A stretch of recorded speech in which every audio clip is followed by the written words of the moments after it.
Chapitre 1. Le grain de sénévé. Logion 20. Les disciples dirent à Jésus: Dis-nous à quoi le royaume des cieux est comparable. Il leur dit: Il est comparable à un grain de sénévé, la plus petite de toutes les semences. Mais quand elle tombe sur la terre travaillée, elle donne un grand arbre qui est un abri pour tous les oiseaux du ciel. La relation humaine a bien changé et s'est très nettement détériorée dans tous les domaines. Les relations les plus profondes ont disparu. L'épouse n'est plus une épouse, mais seulement une petite amie. Le mari n'est plus un mari, mais seulement un petit ami. L'amitié est une bonne chose, mais ne peut être très profonde. Le mariage est quelque chose qui se passe en profondeur, c'est un engagement en profondeur. Et à moins de vous engager, vous restez superficiel. Si vous ne vous engagez pas, vous ne faites jamais le saut. Vous pouvez flotter en surface, mais les profondeurs ne sont pas pour vous. Naturellement, descendre dans les profondeurs est dangereux, forcément, car en surface vous êtes très efficace. En surface vous pouvez fonctionner comme un automate, aucune vigilance n'est requise. Mais plus vous pénétrez dans la profondeur, plus vous devez être vigilant, car à tout moment la mort est possible. La crainte de la profondeur a donné un caractère superficiel à toutes les relations et elles en deviennent puériles. Un petit ami ou une petite amie, c'est peut-être amusant, mais ça ne peut devenir une porte vers ce qui est le plus profondément caché en chacun de nous. Avec une petite amie, vous pouvez avoir une relation sexuelle, mais l'amour ne peut se développer. L'amour a besoin de racines profondes. La sexualité est possible en surface, mais elle est uniquement animale, biologique. Elle peut être magnifique si elle fait partie d'un amour plus profond. Et si elle ne fait pas partie d'un amour plus profond, elle est la chose la plus laide qu'il soit. La plus laide parce qu'il n'y a pas communion. Vous ne faites que vous toucher l'un l'autre et puis vous vous séparez. Seuls des corps se réunissent, mais pas vous, pas moi, pas toi, c'est ce qui arrive dans toutes les relations. Mais la relation la plus importante a complètement disparu. Et la relation la plus importante est celle entre un maître et un disciple. Vous ne pourrez pas comprendre Jésus si vous ne pouvez comprendre la dimension de la relation existante entre un maître et ses disciples. Cette relation-là a complètement disparu. L'épouse est remplacée par une petite amie, le mari lui aussi est remplacé par un petit ami, et pour ce qui est du maître, la relation qui existe entre lui et les disciples a complètement disparu, ou bien a été remplacée par une chose tout à fait opposée, la relation qui existe entre un psychiatre et son patient.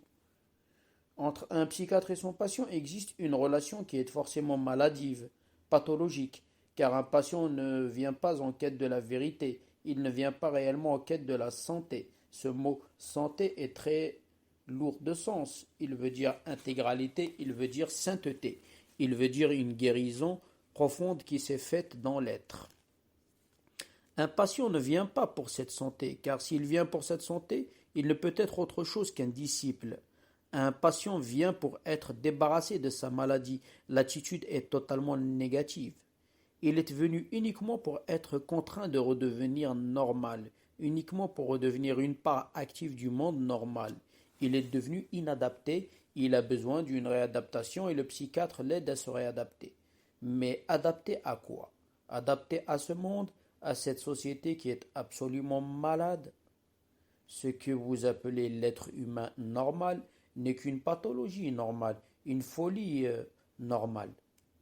L'homme normal est également aliéné, mais aliéné dans les limites autorisées de la société, de la culture.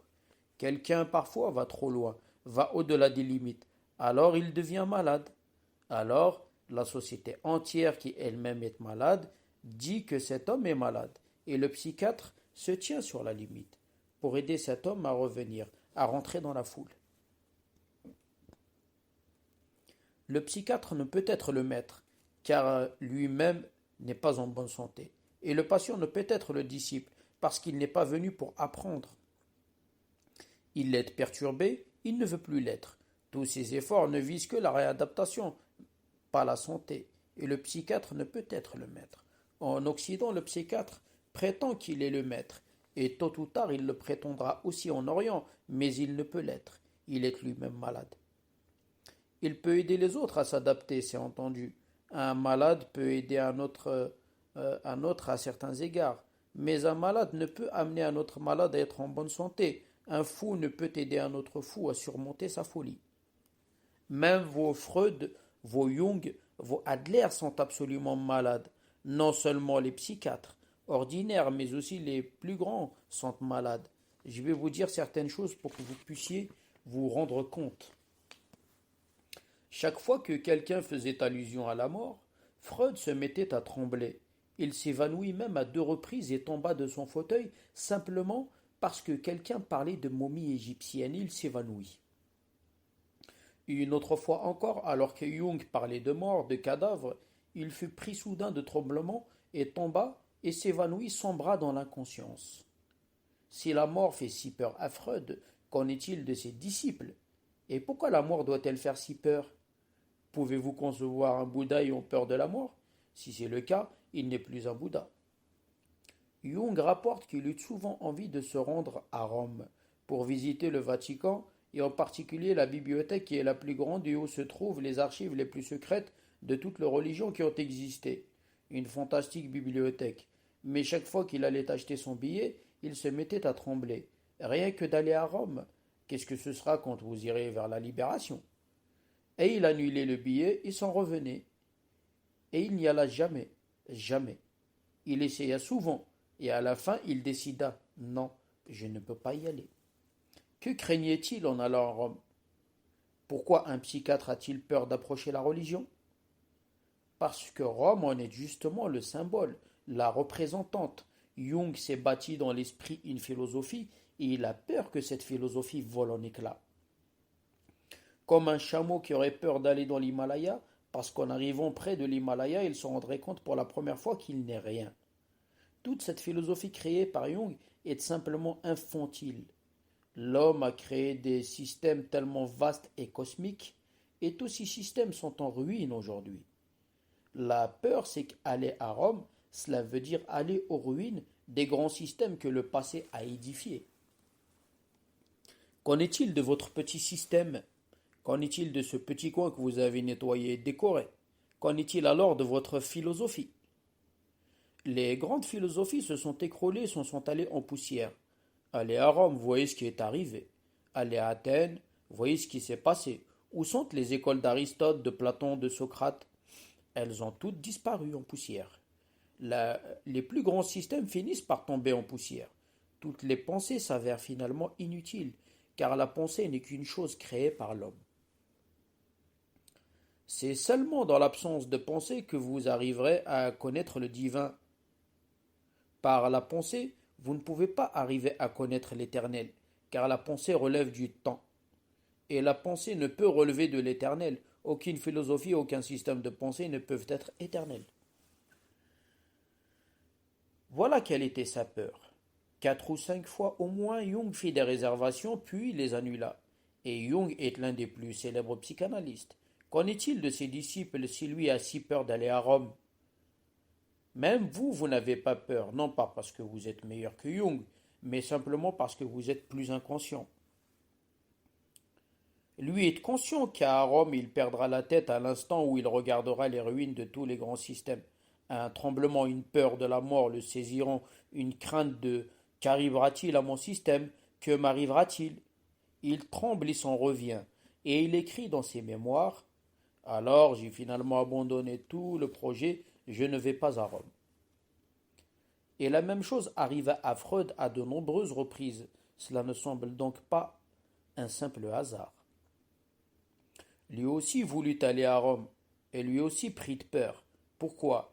Freud est aussi colérique, aussi sexuel que vous pouvez l'être. Il est aussi effrayé par la mort, aussi névrosé dans son comportement que vous pouvez l'être. Quelle est alors la différence? Peut-être est-il quelqu'un de plus intelligent, peut-être même un génie, ou encore sait-il y faire, mais il est aussi aveugle que vous pour tout ce qui concerne l'ultime, pour tout ce qui touche au centre le plus secret, le plus profond de l'être. Non, la psychiatrie ne peut devenir de la religion.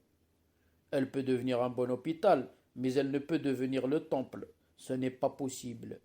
On peut avoir besoin d'un psychiatre parce qu'on est inadapté, mais un psychiatre n'est pas un maître, et un patient n'est pas un disciple. Et si vous venez vers un maître en tant que patient, alors vous passerez à côté, car un maître n'est pas un psychiatre. Je ne suis pas un psychiatre. Des gens viennent me dire je souffre de telle anxiété mentale, de telle névrose, d'angoisse et de ceci et de cela. Je leur dis c'est parfait, car je ne vais pas vous traiter votre anxiété, je vais vous traiter. Je ne m'occupe pas de vos maladies, je m'occupe simplement de vous. Les maladies ne se trouvent, pardon, les maladies se trouvent à la périphérie. Il n'y a pas de maladie là où vous êtes. Et dès que vous arrivez à réaliser qui vous êtes, toutes les maladies disparaissent, si elles existent. C'est fondamentalement parce que vous vous êtes soustrait à la connaissance de vous-même, vous vous êtes caché à vous-même, vous avez esquivé la rencontre essentielle parce que vous ne voulez pas vous regarder. Pourquoi vous ne voulez pas vous regarder? Que vous est-il arrivé? Et à moins d'être prêt à vous affronter vous-même, vous ne pouvez pas devenir un disciple, car un maître ne peut rien faire si vous n'êtes pas prêt à vous regarder en face. Il ne peut que vous aider à vous regarder en face. Pourquoi avoir tellement peur? Quelque chose est arrivé? Quelque part dans le passé? Un enfant vient au monde et il n'est pas accepté tel qu'il est. Beaucoup de choses doivent être modifiées, imposées. Il doit être discipliné. Beaucoup de parties de lui-même que la société, les parents, la mère, le père ne peuvent accepter.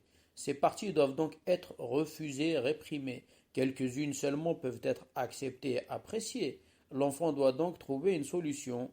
Il doit lui, pardon, il lui faut refuser de nombreux fragments de son être dont la manifestation n'est pas permise. Il lui faut les refuser à un tel point que lui-même en perd conscience. Voilà ce qu'est la répression et la société entière existe sur une base de répression.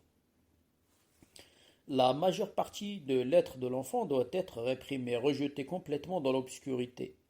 Mais cette partie réprimée s'affirme, tente de se rebeller, réagit, veut paraître au grand jour, et il vous faut la refouler sans cesse. C'est pourquoi vous prenez peur de vous affronter vous-même, car qu'arrivera-t-il à la partie réprimée? Elle reviendra, elle sera là. Qu'arrivera-t-il à l'inconscient? Si vous vous affrontez vous-même, l'inconscient sera là. Tout ce que vous avez refusé sera là. Et cela vous fait peur. À moins que l'enfant ne soit totalement accepté tel qu'il est, cette peur persistera inévitablement, mais il n'existe pas encore de société qui accepte totalement un enfant, et semble-t-il, il n'existera jamais de société acceptant totalement un enfant, car c'est quasiment impossible. Il est donc inévitable qu'il y ait plus ou moins de répression, et chacun doit faire face, un jour ou l'autre, à ce problème de l'affrontement avec soi-même. Vous devenez un disciple le jour où vous ne pensez plus à ce qui est bien, à ce qui est mal, où vous ne pensez plus à ce qui est accepté ou ne l'est pas. Vous devenez un disciple que le jour où vous êtes prêt à mettre à nu votre être entier devant vous-même. Le maître n'est qu'une sage femme. Il vous aide à passer par une nouvelle naissance, à renaître. Et quelle est la relation entre un maître et un disciple? Un disciple doit faire confiance. Il ne peut douter. S'il doute, il ne peut alors se mettre à nu. Lorsque vous doutez de quelqu'un, vous vous rétractez, vous ne pouvez vous développer.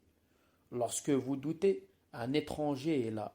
Alors vous vous fermez, vous ne pouvez être ouvert, car vous ne savez pas ce que cet étranger va vous faire.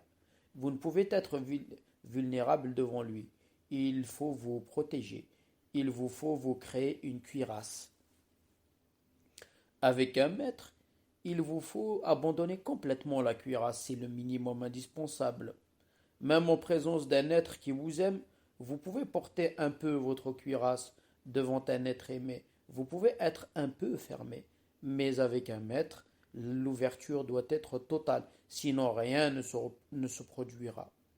Si vous cachez ne fût-ce qu'une infime partie de vous-même, La relation n'est pas là. Une confiance totale est nécessaire. Alors seulement les secrets peuvent être dévoilés. Alors seulement les clés peuvent vous être offertes. Mais si vous vous dissimulez, cela signifie que vous luttez avec le maître. Alors il n'y a rien à faire. Avec le maître, la lutte n'est pas la clé. La clé, c'est l'abandon.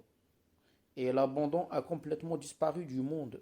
Beaucoup de choses y ont contribué depuis 3 ou 4 siècles.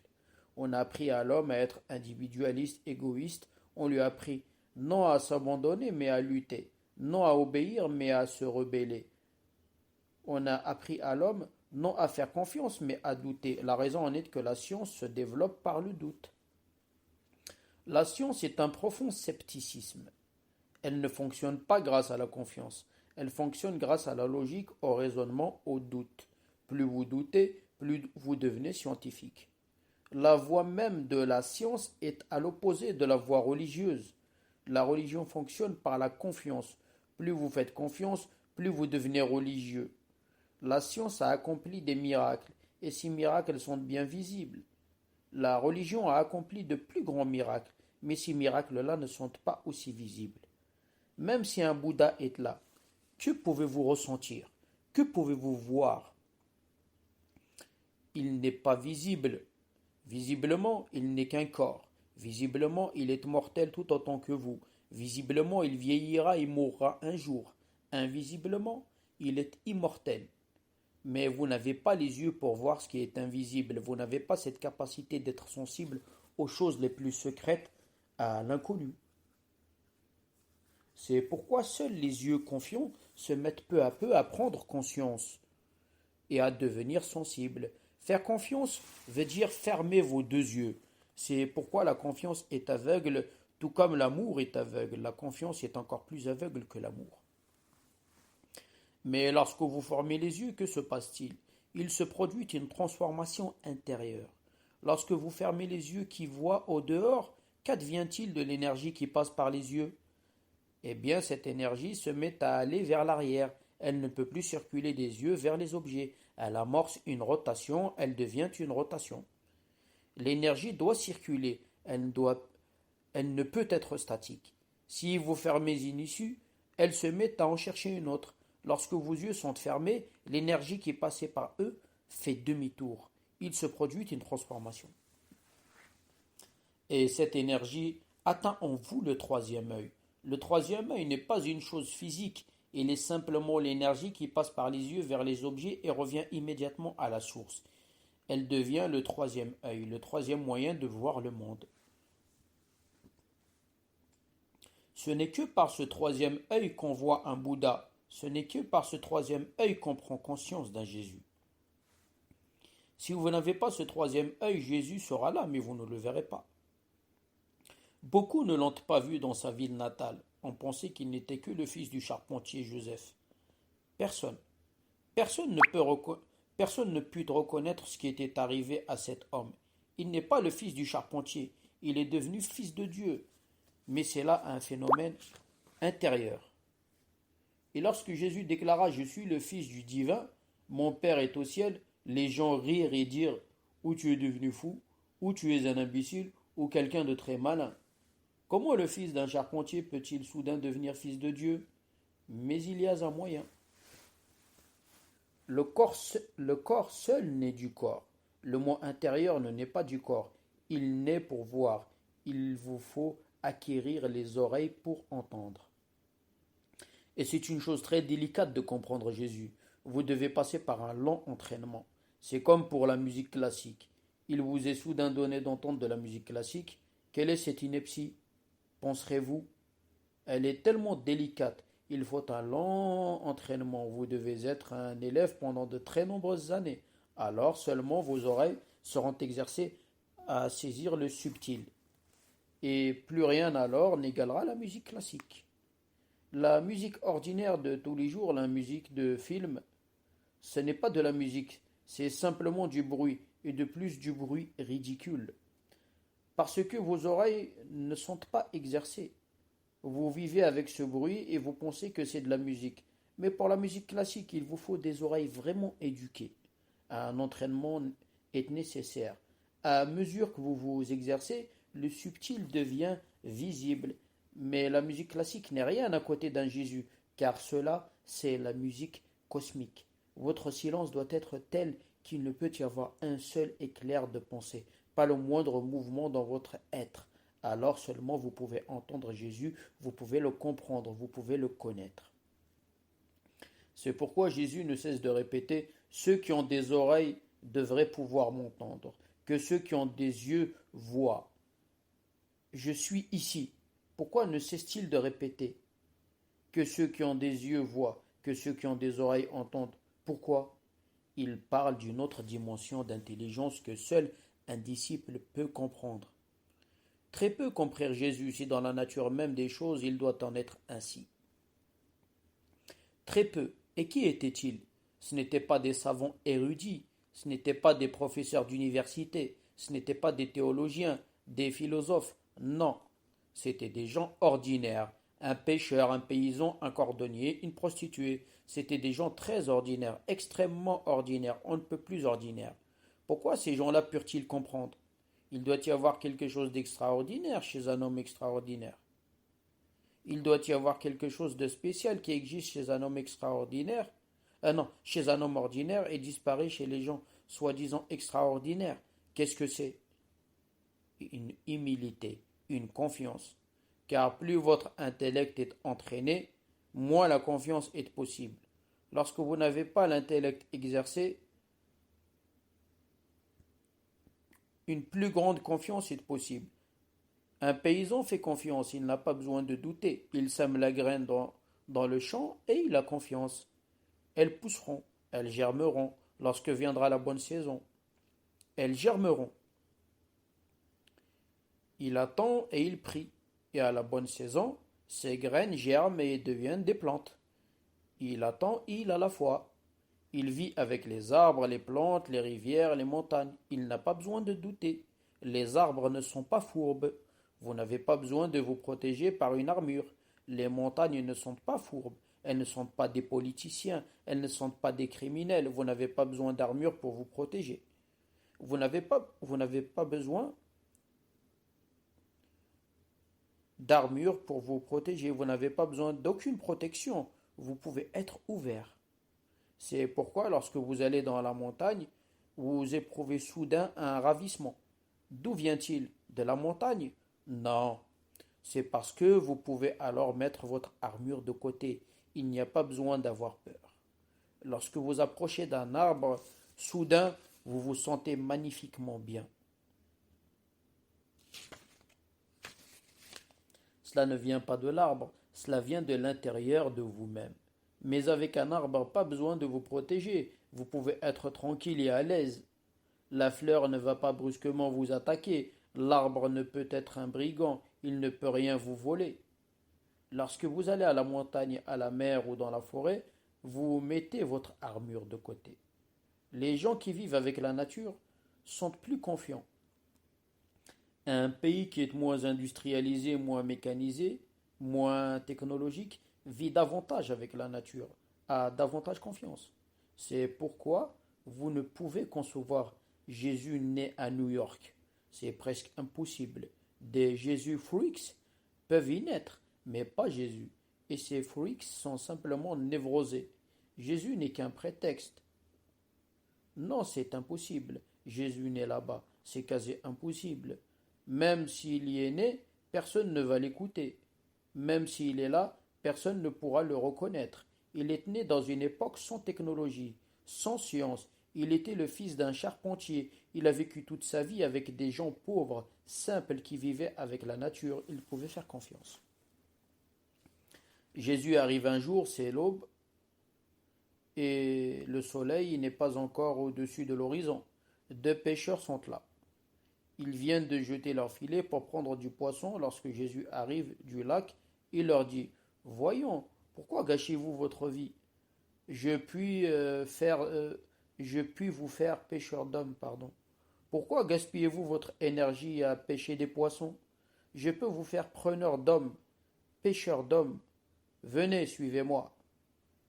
Si vous avez dit cela alors que vous vous trouviez dans votre bureau ou votre magasin, vous auriez dit va-t'en, je n'ai pas le temps, ne me fais pas perdre mon temps. Mais ces deux pécheurs regardèrent Jésus, ils le regardèrent Jésus sans éprouver le moindre doute. Le soleil se levait et cet homme Jésus était magnifique. Et ses yeux étaient plus profonds que le lac, et son rayonnement surpassait celui du soleil. Ils abandonnèrent leur filet et suivirent Jésus. C'est cela la confiance. Pas une seule question comme qui es-tu étranger? Ils ne le connaissaient pas, il n'était pas de leur village, ils ne l'avaient jamais vu, ils ne l'avaient jamais entendu. Mais ce fut assez. L'appel, l'invitation suffirent. Ils entendirent l'invitation, ils regardèrent Jésus, sentirent sa sincérité et le suivirent. Ils sortaient juste de la ville quand un homme accourut et dit à ces deux pécheurs, où allez-vous? Votre père est mort brusquement. Revenez. Ils s'adressèrent donc à Jésus. Pouvons-nous rentrer chez nous et enterrer notre père? Nous viendrons ensuite. Ne vous souciez pas des morts, dit Jésus. Il y a assez de morts dans la ville. Ils enterreront leurs morts. Vous, venez et suivez-moi. Vous n'avez pas besoin de vous occuper du mort. Et ces deux pécheurs le suivirent. C'est cela la confiance. Ils entendirent, ils regardèrent Jésus. Ils voulaient dire, et ils disaient vrai, que si le Père est mort, qu'y faire? Si quelqu'un est mort, il est mort. Aucun besoin d'y aller. Et il y a assez de morts dans la ville, ils feront le reste, ils accompliront le rituel, ils enterreront votre Père. Vous, venez et suivez-moi. Et ils le suivirent, ils ne firent jamais demi-tour, ils ne regardèrent jamais en arrière. La confiance signifie ne pas regarder en arrière. La confiance veut dire ne pas faire demi-tour. Un mental qui doute est toujours en train de regarder en arrière, toujours en train de réfléchir à l'alternative, toujours en train de penser à ce qu'il n'a pas fait, toujours en train de se demander s'il a fait ce qui était juste. Lui faut-il s'en retourner ou suivre ce fou? Qui sait? Il dit qu'il est le Fils de Dieu, mais qui sait? Personne ne sait rien de Dieu. Personne ne sait rien de ses fils, et cet homme a l'air tout à fait comme nous. Mais ils le suivirent. Si vous suivez un homme comme Jésus, tout au tard, il deviendra contagieux. Mais il vous faut suivre pour commencer. Tout au tard, non seulement vous vous rendrez compte qu'il est le Fils de Dieu, mais grâce à lui, vous prendrez conscience que vous aussi, vous êtes des fils de Dieu. Au début, il vous faut faire confiance. S'il y a du doute au départ, les portes sont fermées. Cette relation a disparu à la suite de 3 siècles de réussite scientifique. La science a réussi tant de choses, elle a accompli des miracles inutiles bien entendu, car ils n'ont pas ajouté la moindre chose au bonheur humain. Et un miracle est vain si le bonheur n'a pas augmenté grâce à lui. Or, le bonheur a plutôt diminué. Plus il y a de technologie, plus il y a de confort, pourtant il y a moins de bonheur. Voilà le miracle que la science a accompli. Plus il y a de choses qui peuvent être faites par des engins mécaniques, plus vous vous sentez vide, inutile, insignifiant. Tôt ou tard, l'ordinateur vous remplacera. Alors on n'aura plus du tout besoin de vous. Alors vous pourrez aller vous suicider. L'ordinateur fera tout. Être indispensable est une source de bonheur. Lorsqu'on a besoin de vous, vous vous sentez heureux parce que vous avez l'impression que votre être a un sens. Vous avez l'impression que votre vie a un sens. Vous vous sentez nécessaire. Sans vous, les choses seraient différentes. Mais désormais, sans vous, rien ne sera différent. Ou plutôt, les choses iront mieux sans vous, parce que les machines peuvent tout faire mieux que vous. Vous n'êtes qu'un gêneur, quelque chose de démodé. L'homme est aujourd'hui la chose la plus démodée, car pour tout, il sort chaque année une nouvelle édition, un nouveau modèle chez Ford, un nouveau modèle pour tout. Seul l'homme reste le modèle le plus désuet. Au milieu de tant de nouveautés, vous êtes la seule vieillerie. Le mental moderne a sans arrêt une impression d'inutilité. Personne n'a besoin de vous. Même les enfants n'auront pas besoin de vous parce que l'État L'État-providence s'occupera d'eux. La vieille mère, le vieux père n'auront pas besoin de vous. Il y aura des hommes officiels de l'État qui s'occuperont d'eux. Qui a besoin de vous? Quand quand vous sentez que personne n'a besoin de vous, que vous n'êtes qu'une charge inutile, comment pouvez-vous être heureux? Jadis on avait besoin de vous. Un mystique juif, Hillel, a dit un jour dans sa prière, et c'était assurément un grand fidèle, un homme très pieux. Il dit à Dieu, dans sa prière, ne pense pas que moi seul ai besoin de toi. Toi aussi tu as besoin de moi. Tu ne serais rien sans moi. Si Hillel n'est pas là, qui priera? Qui regardera vers toi? Je suis indispensable. Rappelle-toi donc ceci. J'ai besoin de toi, c'est vrai, mais tu as besoin de moi. Lorsque l'univers tout entier avait besoin de vous, y compris Dieu, alors vous aviez un sens, de l'importance, une fragrance. Mais maintenant, personne n'a besoin de vous. Vous pouvez être facilement mis de côté, vous n'êtes rien. La technologie a créé le bien-être et vous a rendu disponible. La technologie vous a fait de meilleures maisons, mais n'a pas fait de vous un homme meilleur, pardon. Car pour des hommes meilleurs, il faut une autre dimension, et cette dimension ne relève pas de la mécanique. Cette dimension-là appartient à la vigilance, pas à l'automatisme. La science ne peut créer un Bouddha ou un Jésus, mais elle peut créer une société dans laquelle un Bouddha serait impossible. Beaucoup de gens viennent me demander pourquoi il n'y a plus de Bouddha aujourd'hui, plus de Tirthankara, plus de Jésus. C'est à cause de vous. Vous avez créé une société telle qu'il devient de plus en plus impossible à un homme simple, à un homme innocent d'exister. Et même s'il existe, vous ne le reconnaîtrez pas. Non qu'il n'y a pas de Bouddha, c'est difficile de les voir, mais il y en a. Vous les croisez peut-être chaque jour en allant à votre bureau, mais vous ne pouvez pas les reconnaître. Vous êtes aveugle. La confiance a disparu. Rappelez-vous ceci. Jésus a vécu à une époque de confiance profonde. Toute sa gloire, toute son importance ne peuvent être comprises qu'à travers la dimension de cette confiance. Maintenant, venons-en à ce passage des paroles de Jésus. Les disciples dirent à Jésus, dis-nous à quoi le royaume des cieux est comparable. Ce n'étaient pas des questionneurs, ce n'étaient pas des curieux, ils ne cherchaient pas la discussion. Leur question était innocente. Lorsqu'une question est innocente, seul un Jésus peut y répondre. Seul un Jésus peut alors y répondre. Quand une question est-elle innocente? Le savez-vous? Si vous avez déjà la réponse, alors la question n'est pas innocente. Vous vous demandez, y a-t-il un Dieu? Et vous avez la réponse? Ou bien vous savez que oui, il y en a un, et vous êtes venus à moi que pour en avoir confirmation, ou bien vous savez qu'il n'y en a pas et vous n'êtes venus que pour voir si cet homme sait ou non. Si la réponse est là, la question est hypocrite. Elle n'est pas innocente. Un Jésus alors ne peut y répondre, car Jésus ne peut répondre qu'à l'innocence. Lorsqu'un disciple pose une question, il n'y a pas de réponse dans son esprit. Il ne sait pas, simplement il ne sait pas. C'est pourquoi il demande. Rappelez-vous ceci. Lorsque vous posez une question, la posez-vous parce que vous avez déjà une réponse? La posez-vous parce que vous savez? Si c'est le cas, il ne peut y avoir rencontre. Car même si je réponds, la réponse ne vous atteindra jamais. Vous n'êtes pas assez vide pour la recevoir. La réponse est déjà là. Votre parti est déjà pris. Vous êtes déjà intoxiqué. Il y a deux sortes d'interrogations. L'une provient du savoir, elle est donc sans intérêt. Une discussion est possible, mais pas un dialogue.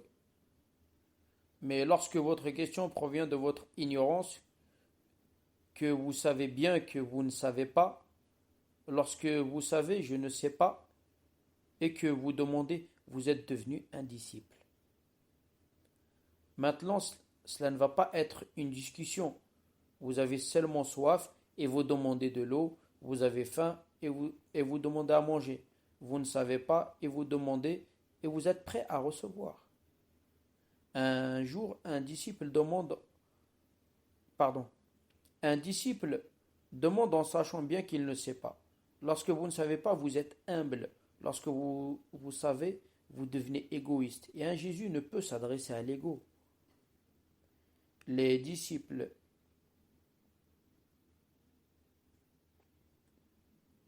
signifient ceux qui sont pleinement conscients qu'ils ne savent pas. Les disciples dirent à Jésus, dis-nous à quoi le royaume des cieux est comparable. Jésus parlait continuellement du royaume des cieux. Cela créa beaucoup de difficultés. L'expression même créa beaucoup de difficultés, car le mot royaume est politique, et les politiciens prirent peur. C'est pourquoi il fut crucifié. Parce qu'ils pensèrent, cet homme parle d'un certain royaume qui va venir sur la terre, et il dit qu'il est le roi de ce royaume. Cet homme tente de fomenter une révolution, un renversement du régime. Cet homme veut créer un autre royaume. Le roi, le gouverneur, les officiels, les prêtres, tous furent effrayés. Et cet homme avait de l'influence, car on l'écoutait. Et non seulement les gens l'écoutaient, mais chaque fois qu'ils l'écoutaient, ils étaient transformés, ils prenaient feu, ils étaient tout autres. Quelque chose se produisait en eux. C'est pourquoi les prêtres, le gouverneur Ponce Pilate, le roi Hérode, le gouvernement tout entier, les autorités civiles aussi bien que les autorités religieuses prirent les unes et les autres peur de cet homme.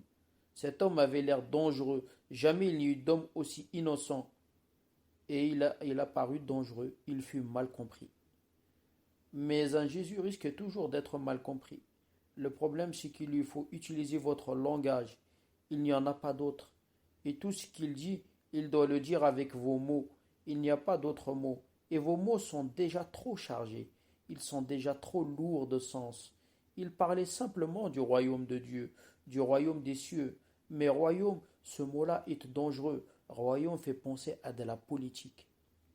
Jésus n'était pas un révolutionnaire de ce monde, c'était un révolutionnaire, un maître révolutionnaire, mais du monde intérieur. Et il parlait du royaume intérieur. Mais même les disciples ne se rendirent pas compte de ce qu'il disait. Lorsque vous venez à un maître, il y a rencontre de deux dimensions différentes. La rencontre est juste celle du ciel et de la terre. Elle est juste sur la ligne où ceux-ci se rejoignent. Si la confiance est là, vous pouvez pénétrer dans le ciel. Si la confiance n'est pas là, vous restez attaché à la terre. Cet homme vous propose un risque. Qu'est-ce que le royaume des cieux? Quelle sorte de royaume? Ce royaume est absolument opposé, diamétralement opposé au royaume d'ici-bas. Et Jésus expliquait et expliquait, mais c'est difficile à faire comprendre aux gens. Dans le royaume de Dieu, dit-il, le plus pauvre sera le plus riche, le dernier sera le premier. Il parlait exactement comme Lao Tzu, et il était un homme comme Lao Tzu. Le dernier dans le royaume de Dieu, il dit là que le plus humble sera le plus important, et le plus pauvre sera le plus riche. Et que celui qui n'est pas connu du tout ici-bas sera reconnu là-bas. Ce sera l'inverse. Il doit en être ainsi. Vous vous tenez au bord d'un fleuve et le fleuve est tranquille. L'eau ne fait pas de rides et vous regardez votre reflet. Il est inversé. Une image réfléchie est toujours inversée. Dans ce monde, nous sommes vraiment à l'envers. Et s'il nous faut être remis à l'endroit, tout doit être remis à l'endroit. Mais cela sera comme si tout allait être à l'envers. Il faut un chaos. Bouddha devient un mendiant, le dernier des derniers. Il était un roi, mais le royaume de Dieu appartient au dernier. Il abandonne le royaume d'ici-bas car le royaume d'ici-bas est tout simplement inutile. C'est un fardeau qui n'a aucun sens. Vous le portez, mais il ne vous nourrit pas. Il vous détruit, c'est un poison. Cela peut être un poison très lent, au point que vous pouvez ne pas vous en apercevoir. Un homme était en train de boire, vient à passer un ami. Que fais-tu? Dit celui-ci. Ce truc est un poison lent. Cela ne fait rien, dit l'autre.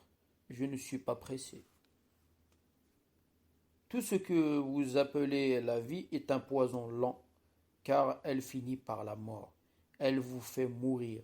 Elle ne fait rien d'autre. Vous pouvez ne pas être pressé, mais cela ne change en rien la nature du poison. Il peut être lent. Vous pouvez n'être pas pressé, mais il vous tuera quand même. Le royaume de ce monde appartient à la mort.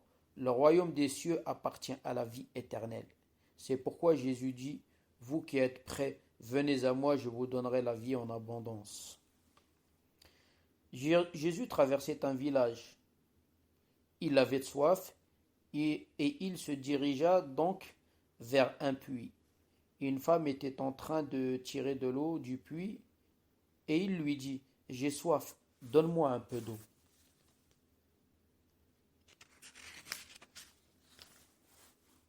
Mais, dit la femme, j'appartiens à une caste inférieure. Ce n'est pas permis, je ne peux pas te donner de l'eau. Ne t'en fais pas, dit Jésus. Donne-moi de l'eau, et en échange, je te donnerai aussi de l'eau, celle de mon puits. Et une fois que tu en auras bu, tu n'auras plus jamais soif. Les disciples demandent à quoi ressemble ce royaume des cieux. Parce que ce qui ne nous est pas connu ne peut être expliqué qu'en termes de comparaison. C'est à l'origine de tout mythe. La mythologie consiste à tenter d'expliquer les choses que vous ne connaissez pas et ne pouvez connaître dans cet état d'esprit au moyen de quelque chose que vous connaissez. Tenter d'expliquer l'inconnu en fonction du connu, c'est le mythe. C'est vous apporter une certaine compréhension là où vous vous trouvez. Le royaume des cieux ne peut être expliqué directement. À l'instant, c'est impossible, à moins d'y entrer. Il n'y a aucun moyen d'en dire quelque chose. Tout ce qu'on pourrait en dire sera faux. La vérité ne peut être dite. Que font alors des années durant Jésus, Lao Tzu, Bouddha? Si la vérité ne peut être dite, que font-ils? Ils tentent de vous expliquer quelque chose qui ne peut être expliqué grâce à quelques symboles que vous connaissez. Ils tentent d'expliquer l'inconnu par le connu. C'est la chose la plus difficile au monde. Les paraboles, les mythes, les contes. Et il y a des idiots qui essayent d'analyser un mythe, de le disséquer, et qui disent qu'un mythe n'est pas la vérité. Ils analysent et dissèquent, ils autopsient le mythe, et puis disent c'est un mythe, ce n'est pas historique. Personne n'a jamais dit que c'était de l'histoire, et un mythe ne peut être disséqué, car il est simplement symbolique. C'est tout comme s'il y avait un poteau indicateur avec une flèche sur laquelle il est écrit Delhi. Et vous disséquez le poteau et vous disséquez la flèche, et l'encre, et les produits chimiques et tout le reste, et vous dites un imbécile aurait fait cela, il n'y a pas de Delhi là-dedans. Les mythes sont des poteaux indicateurs, des flèches vers l'inconnu. Ils ne sont pas le but, ils ne font que l'indiquer. C'est cela le sens de la question des disciples. Dis-nous à quoi le royaume des cieux est comparable. Nous ne pouvons demander ce qu'est le royaume des cieux. Voyez la qualité de la question. Nous ne pouvons demander ce qu'est le royaume des cieux. Ce serait trop demander. Nous ne pouvons espérer une réponse à une telle question. Nous pouvons seulement demander à quoi il est comparable, c'est-à-dire dis quelque chose que nous savons, donne-nous par ce moyen quelques indications pour que nous puissions ainsi en avoir un aperçu. C'est exactement comme si un aveugle demandait à quoi ressemble la lumière. Comment pouvez-vous demander ce qu'est la lumière si vous êtes aveugle? Si vous demandez, la question même exclut la réponse. Elle ne peut avoir de réponse. La lumière peut être connue. Par cela, il vous faut des yeux. Mais à quoi ressemble la lumière? Veut dire, dis-nous quelque chose dans le langage des aveugles. Toutes les paraboles, sont des vérités dans le langage des aveugles. Toutes les mythologies sont des vérités habillées du langage des aveugles. Dès lors, ne disséquez pas, vous n'y trouverez rien. Ce ne sont que des indications. Et si vous avez confiance, celles-ci sont extraordinaires. Dans un temple au Japon, il n'y a pas de statue de Bouddha. Les gens entrent et demandent où est la statue? Il n'y a pas de statue, mais simplement sur un socle, un doigt pointé vers le ciel. Et c'est Bouddha. Le prêtre dira, voici Bouddha. Je ne sais pas si le prêtre le comprend ou non, ce doigt pointé vers la lune, c'est qu'un Bouddha. Rien qu'un doigt pointé vers la lune.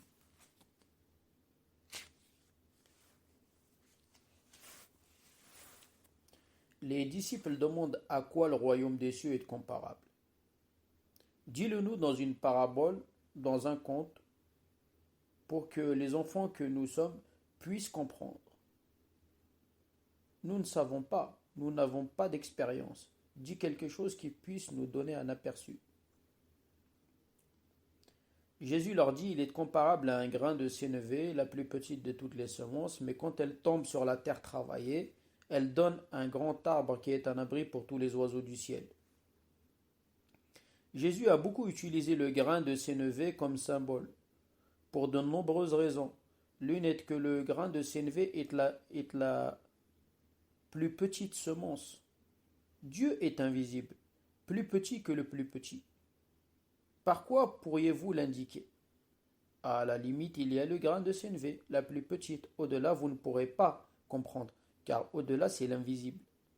Le grain de sénévé est la limite, ce qu'il y a de plus petit dans le monde visible. Vous pouvez le voir, mais il est minuscule. Si vous allez au-delà, vous entrez dans le monde du subtil, du plus petit que le plus petit. Le grain de sénévé est la limite. Et ce grain de sénévé n'est pas seulement le plus petit, il est aussi une qualité mystérieuse. Il a aussi une qualité mystérieuse.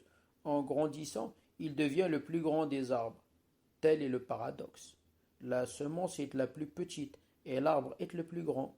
Dieu est l'invisible et l'univers est ce qu'il y a de plus visible. L'univers est l'arbre et Dieu est la semence. Dieu est le non manifesté et l'univers est le manifesté. Si vous décortiquez une semence, vous n'y trouverez pas d'arbre. Vous pouvez la disséquer, mais vous n'y trouverez pas un arbre qui s'y cache. Et vous pouvez dire qu'il n'y a pas d'arbre et que les gens sont tout bonnement stupides quand ils disent qu'un grand arbre se cache dans cette semence, dans cette semence, il n'y a rien. C'est ce qu'ont toujours fait ceux qui passent leur temps à tout analyser. Vous leur dites que telle fleur est belle, ils l'emporteront dans leur labo et la disséqueront pour trouver où est la beauté. Ils trouveront des corps chimiques et d'autres choses. Ils disséqueront et analyseront et enfermeront différentes parcelles de la fleur dans de nombreux flacons sur lesquels ils colleront des étiquettes. Mais il n'y aura pas un seul flacon dans lequel ils trouveront la beauté. Non, ils sortiront du laboratoire et diront, vous devez avoir eu une illusion, vous avez rêvé. Il n'y a pas de beauté, j'ai disséqué toute la fleur, il n'en est rien resté. Il n'y a pas de beauté. Il y a des choses qui ne sont connues que dans leur totalité. Vous ne pouvez les disséquer. Elles sont plus grandes que la somme de leurs parties. C'est le problème. Un problème fondamental pour ceux qui sont à la recherche de la vérité. La vérité est plus grande que toutes les parties mises ensemble. Elle n'est pas égale à la somme de ses parties, elle lui est supérieure. Une mélodie n'est pas exactement l'ensemble de toutes les notes, de tous les sons. Non, c'est quelque chose de plus grand. Lorsque toutes les notes sont ensemble, il se crée une harmonie. Une harmonie se révèle qui n'était pas là, dans les notes seules. Je vous parle. Pouvez-vous disséquer mes mots?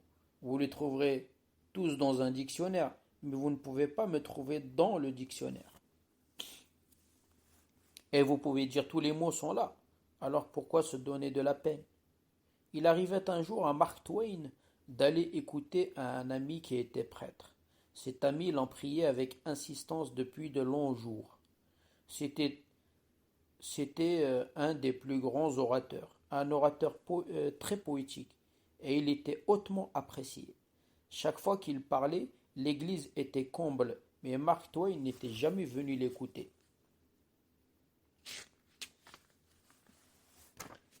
L'ami insista à de nombreuses reprises, si bien que Mark Twain lui dit d'accord, je viens à la fin de cette semaine.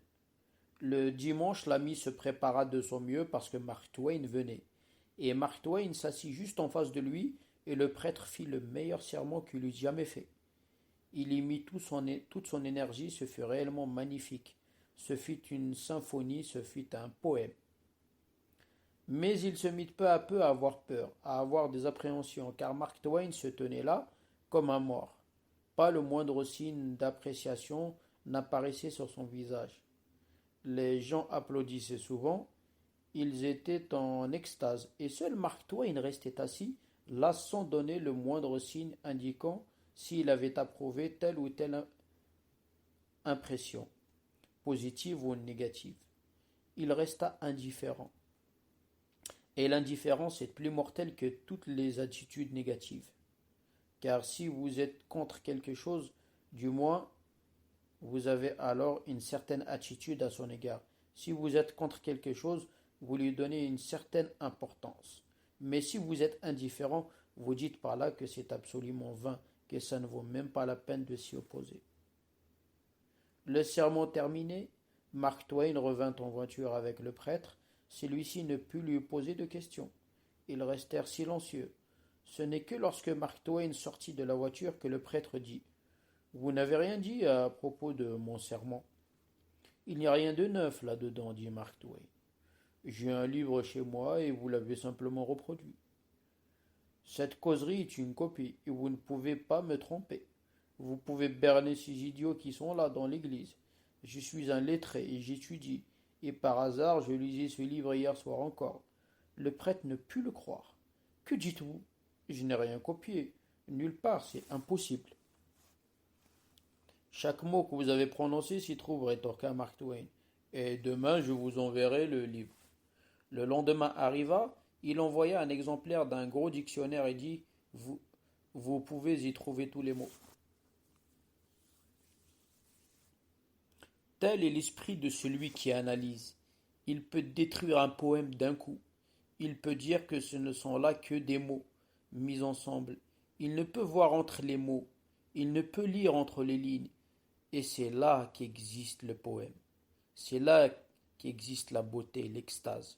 Dieu et tout ce qui est important se trouve entre les mots, entre les lignes. Le grain de sénévé est le plus petit et renferme le plus grand. Vous ne pouvez voir Dieu parce qu'il est le plus petit, le grain de sénévé, mais vous pouvez voir l'univers. Et si l'univers est là, la semence doit y être. Comment peut-il y avoir un arbre sans semence? Peut-il y avoir un arbre sans une semence? Que puissiez-vous voir ou non n'est pas la question. Cet univers peut-il exister sans une cause finale, sans une source? Le Gange est là. Le Gange peut-il être là sans une source? Et ce vaste univers, vous pensez qu'il peut exister sans une source? Cet univers n'est pas seulement vaste, mais il y règne aussi une telle harmonie, une telle symphonie universelle, un tel ordre universel. Ce n'est pas un chaos, il y règne une telle discipline, chaque chose est à sa place. Et ceux qui le savent disent que ce monde est le meilleur de tous les mondes possibles. Il ne peut y avoir de meilleur monde, il ne peut y avoir de meilleur que celui-ci, pardon. Il doit y avoir une semence, mais la semence est très petite, plus petite que le grain de sénévé. Le grain de sénévé sert de mythe en tant qu'indication. C'étaient des pêcheurs, des paysans et des jardiniers qui demandaient, et ils comprendront la parabole du grain de sénévé. Si vous disséquez, vous ne trouverez rien. Si vous disséquez la religion, vous ne trouverez rien. Ou vous pouvez le voir directement sans disséquer, ou vous ne pouvez pas la voir. Il y a un moyen qu'utilise la confiance.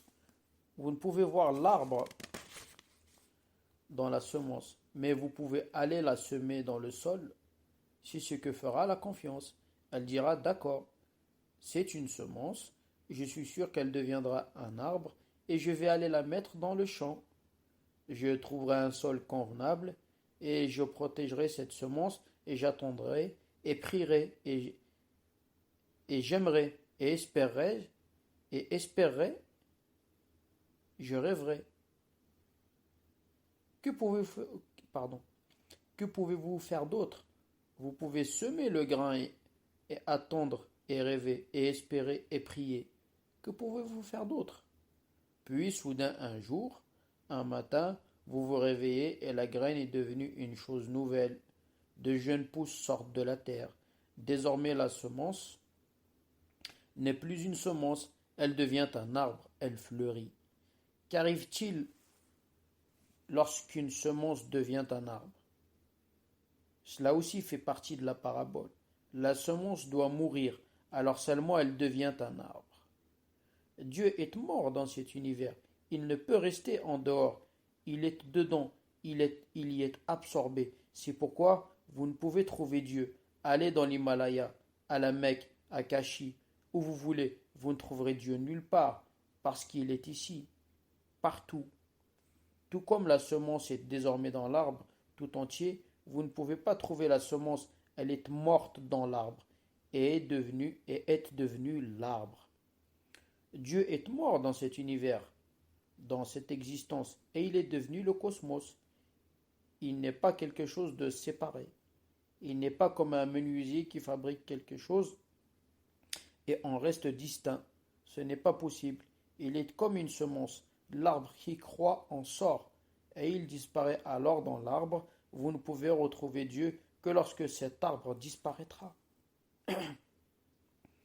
Les hindous ont dit que vous pouviez trouver Dieu au début de la création et à la fin de celle-ci, au commencement, quand le monde n'est pas. La semence est là, mais vous n'êtes pas là pour la voir, parce que vous faites partie de l'arbre. Vous êtes les feuilles de l'arbre. Ou bien, il sera là à la fin de la création, pralaya. Lorsque le monde entier se dissout, lorsque l'arbre vieillit et meurt, et ceci se produit pour chaque arbre. Lorsque l'arbre vieillit, de nouvelles semences reviennent, des millions de semences. À la fin de la création, vous retrouverez des millions de dieux, mais alors vous ne serez pas là. Voilà le problème. Il n'y a qu'un seul moyen de trouver Dieu. Si vous pouvez le trouver ici et maintenant sur chaque feuille, alors seulement vous pouvez le trouver. Si vous cherchez une image particulière, un Krishna, un Rama, alors vous ne trouverez pas. Ils sont aussi des feuilles, plus belles évidemment, plus vivantes, plus vertes, parce qu'ils ont réalisé Dieu, ils ont réalisé qu'il est partout. Lorsque Jésus dit « le royaume de Dieu est comparable à un grain de sénévé », il dit des millions de choses. C'est cela la beauté d'une parabole. Vous ne dites rien, vous ne dites pas grand-chose, et vous dites beaucoup à la fois. Lorsque la semence meurt, l'univers est là. Lorsque la semence meurt, l'arbre est là. C'est le royaume de Dieu. Voilà le royaume des cieux. Et si vous le cherchez autre part, vous cherchez en vain. Si vous voulez chercher le royaume de Dieu, devenez vous aussi pareil à une semence et mourrez. Soudain l'arbre est là. Vous n'êtes plus et Dieu est là. Vous ne rencontrerez jamais Dieu. Si vous êtes là, Dieu n'y est pas, car la semence y est. Lorsque vous disparaissez, Dieu est là, et il n'y a donc pas vraiment de rencontre. Lorsque vous n'êtes pas, Dieu est là. S'il y a le vide de votre côté, alors Dieu est là. Vous n'êtes plus, alors Dieu est là. Encore un paradoxe. La graine contient l'arbre, mais la graine peut aussi tuer l'arbre. Si la graine devient trop égoïste, si elle pense ce que je suis est suffisant, et si la graine prend peur de la mort, alors l'enveloppe même deviendra la prison. Alors la même cosse qui protège l'arbre avant qu'il n'accède à la bonne terre deviendra la prison, et l'arbre alors mourra dans la graine.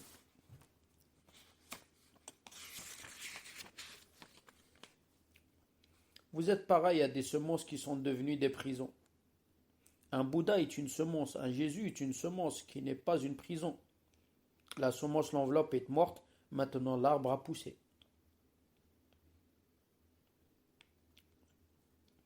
Il leur dit, il est comparable à un grain de sénévé, la plus petite de toutes les semences. Mais quand elle tombe sur la terre travaillée, elle donne un grand arbre qui est un abri pour tous les oiseaux du ciel. Mais quand elle tombe sur la terre travaillée, il faut une terre convenable. La mort seule de la semence ne suffit pas. Vous pouvez mourir sur une pierre, il n'y aura pas d'arbre. Il n'y aura alors pas d'arbre, pardon. Ce sera une simple mort. Il vous faut trouver le sol qui convient, la terre qui convient. C'est cela le sens d'être un disciple. C'est une formation. Être disciple est une formation, un apprentissage pour devenir une terre labourée, convenable. La semence est là, mais il faut trouver la bonne terre. Vous avez l'arbre en vous. Le maître ne peut que vous donner la bonne terre. Il peut vous labourer, il peut enlever les mauvaises herbes, il peut rendre le sol digne de recevoir. Il peut enrichir le sol par des engrais, c'est un jardinier. Vous avez tout en vous, mais il vous faudra cependant un jardinier, sinon vous continuerez de jeter les semences n'importe où. Et elles peuvent tomber sur le goudron de la route, elles y mourront, ou elles tomberont sur le chemin et les gens marcheront dessus, et elles y mourront. Il faut que quelqu'un qui, il faut quelqu'un, qui puisse vous protéger si vous êtes en train de mourir. Voyez lorsque naît un enfant. Vous avez besoin d'une sage-femme. Personne ne dit que sans la sage-femme cela ira bien. Une sage-femme est nécessaire car l'instant est très délicat. Mais plus important est l'instant où naît la vérité. Plus important est l'instant où Dieu naît en vous. Plus important que toutes les naissances. Le maître n'est rien d'autre qu'une sage-femme. Sans son attention, beaucoup de choses sont possibles. Une fausse couche peut arriver. L'enfant peut mourir avant de naître. Un maître est là pour protéger, car la jeune pousse est très délicate, désarmée. Tout peut lui arriver. C'est très dangereux. Mais si vous faites confiance, et il faut la confiance, il n'y a pas d'autre moyen. Si vous doutez, vous vous ratatinez et la semence ne mourra jamais. Si vous faites confiance, la semence meurt. La semence ne peut connaître l'arbre, c'est le problème. La semence veut être sûre que si je meurs, je deviendrai l'arbre. Mais comment convaincre la semence? Cela, c'est l'absurdité de la foi. La foi est absurde. Vous voulez être certain que je peux devenir un sannyasine, un disciple, je peux renoncer à tout. Je suis prêt à mourir. Mais qu'est-ce qui me garantit que lorsque la semence n'est plus, l'arbre sera là? Qui peut vous donner la garantie? Et comment celle-ci peut-elle être donnée? Et même si la garantie est donnée, la semence à qui elle est donnée ne sera pas là. Et quelle garantie peut prouver à la semence que lorsqu'elle ne sera plus là, l'arbre sera là? Aucune garantie n'est possible. C'est pourquoi la foi est absurde. Croire à ce qui ne peut être cru, c'est cela que signifie la foi. Croire à ce qui ne peut être cru, il n'y a pas d'autre moyen d'y croire. Et pourtant, vous y croyez. La semence meurt dans une profonde confiance. L'arbre naît. Mais il faut une terre.